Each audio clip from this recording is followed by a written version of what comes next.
آره این فقط یه آهنگ نیست، این قصه هر کسیه که از صفر شروع کرده. از یه اتاق کوچیک با 1000 تا فکر، نه پولی داشتم نه راهی جلو چشم، همه میگفتم ولش کن نمیرسی، ولی من ساختم رامو با هر نفس. هر شب تو صبح بیدار موندم با 1000 تا سوال توی ذهنم، هر شکست یه درس تازه شد، هر زمین خوردن شد یه پله برام. نترسیدم از حرف مردم، نباختم به تنه های سر، میدونستم یه روز میاد که خودم میشم دلیل لبخند. من هنوز دارم میجنگم، هنوز رو پام وایسادم، هرچی سخت‌تر شد مسیر محکم‌تر قدم برداشتم.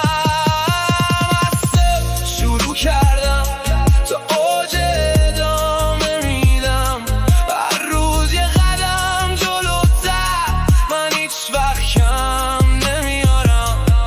اگه دنیا سخت بشه از دل سنگ رد میشم، تا وقتی نفس دارم برای رویام میجنگم.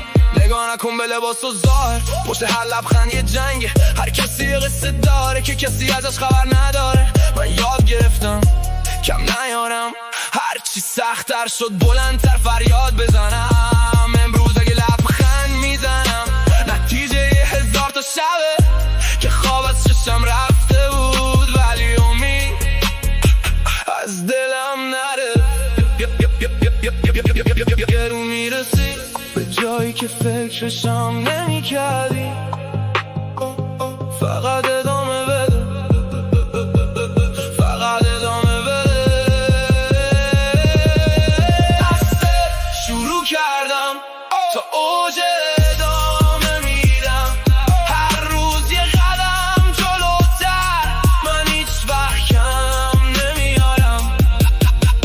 دستم خالی بود ولی قلبم پر از نور، امروز هرچی دارم ساخته ای باور خودمه.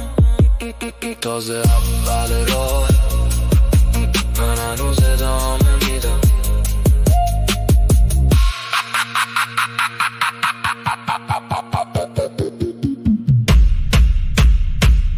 آره